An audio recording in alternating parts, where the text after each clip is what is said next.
Welcome to AI Economics.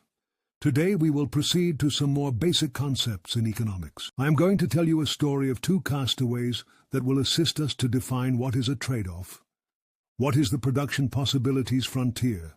We'll see opportunity cost again, efficiency and economic growth, the trade and its gains, and the need for specialization. We'll see the difference between comparative and absolute advantage, and its application to nations' trade.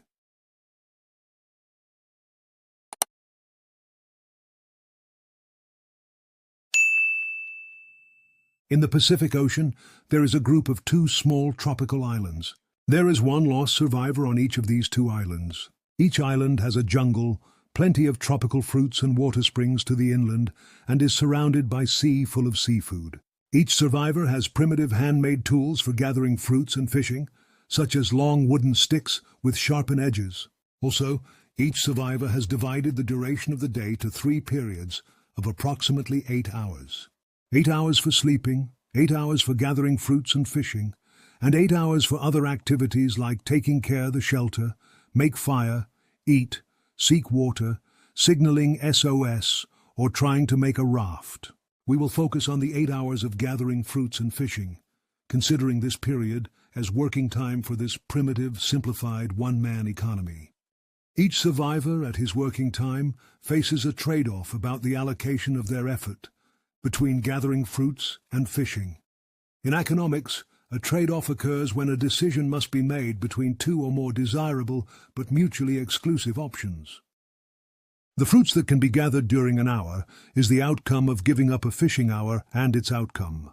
Each survivor has evaluated his hourly trade-offs that consist of his production possibilities frontier.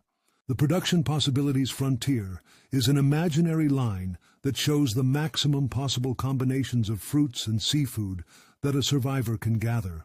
Specifically, Robinson, the first survivor in 1 hour, can gather 20 units of fruits or 5 units of seafood. In other words, the opportunity cost of 1 unit of seafood is 20/5 or 4 units of fruit, and the opportunity cost of 1 unit of fruit is 5/20 or 0.25 of 1 unit of seafood. If Robinson dedicates his 8 hours working time to gathering fruits, he can gather 160 units of fruits. Respectively, if he dedicates his working time to fishing, he can fish 40 units of seafood. The between combinations can be easily calculated.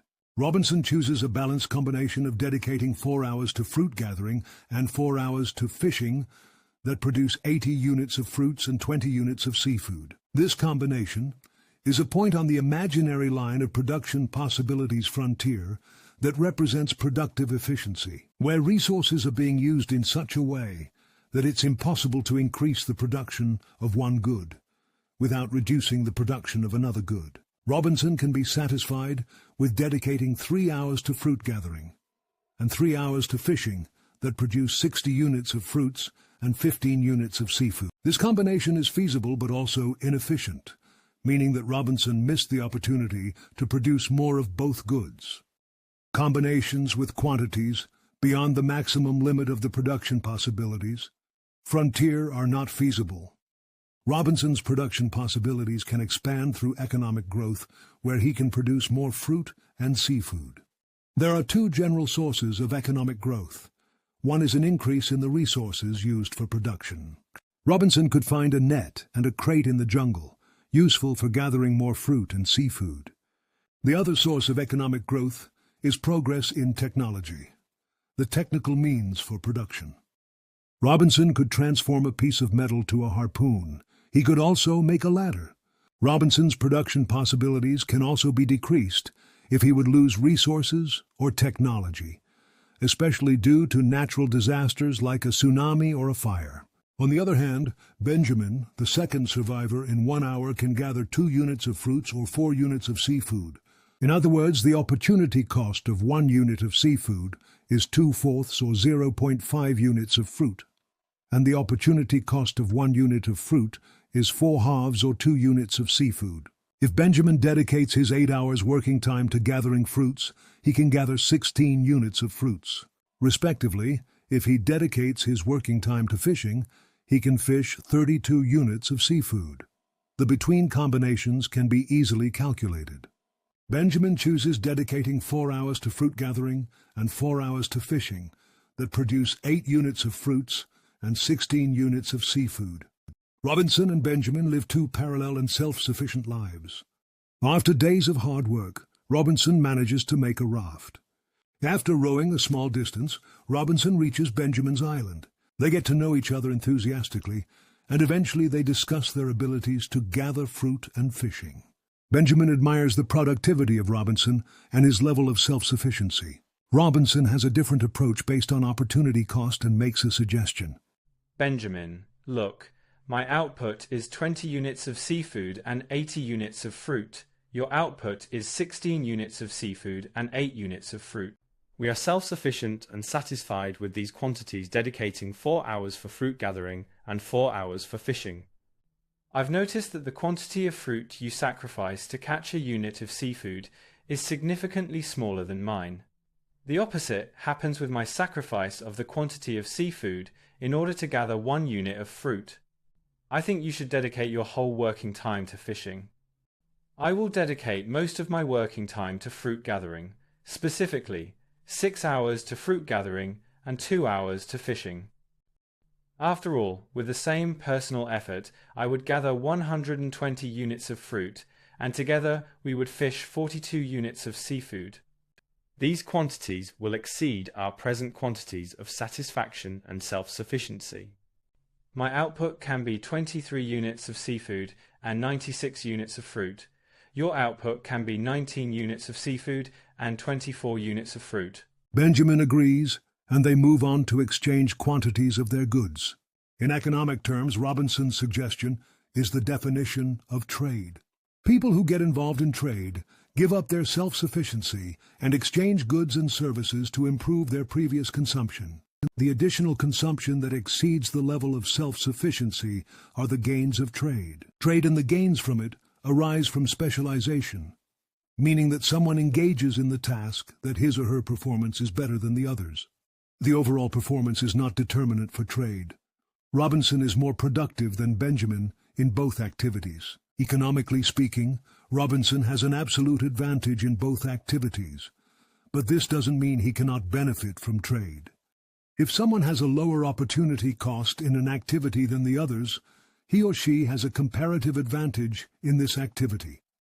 Someone has to specialize in the activity that has a comparative advantage. Everyone has a comparative advantage in something, and everyone has a comparative disadvantage in something. Someone will be willing to engage in a trade only if the price is less than his own opportunity cost of producing the good himself. As long as individuals know that they can find the goods and services that they want in the market, they are willing to forego self-sufficiency and are willing to specialize.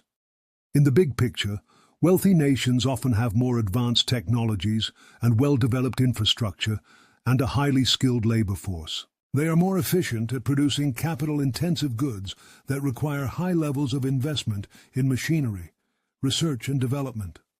As a result, they tend to have a comparative advantage in producing high-tech goods, advanced machinery, pharmaceuticals, and services such as finance, engineering, and education. Poorer nations often have an abundance of low-cost labor, making them more competitive in labor-intensive industries like agriculture, textiles, and basic manufacturing. These countries can produce goods like clothing, shoes, and food at lower costs due to cheaper labor. Many developing nations also have abundant natural resources, such as minerals, oil, and agricultural products, which can give them a comparative advantage in the extraction and export of raw materials. Poor nations may have lower opportunity costs in producing certain goods, meaning they sacrifice less of other potential outputs when focusing on specific products. Both rich and poor nations benefit from trade based on their comparative advantages. Rich countries get access to cheaper goods from poorer countries, while poor countries obtain advanced technology, capital, and goods from rich nations. Through specialization, each country focuses on what it can produce most efficiently and exchanges that for goods or services it would be less efficient at producing. Politicians and the public often question the desirability of free trade, raising concerns about job loss, inequality, and local culture. Economists, however, generally agree that free trade benefits the majority of people, as it promotes economic efficiency and long-term growth. I am Professor Smith. Thanks for watching.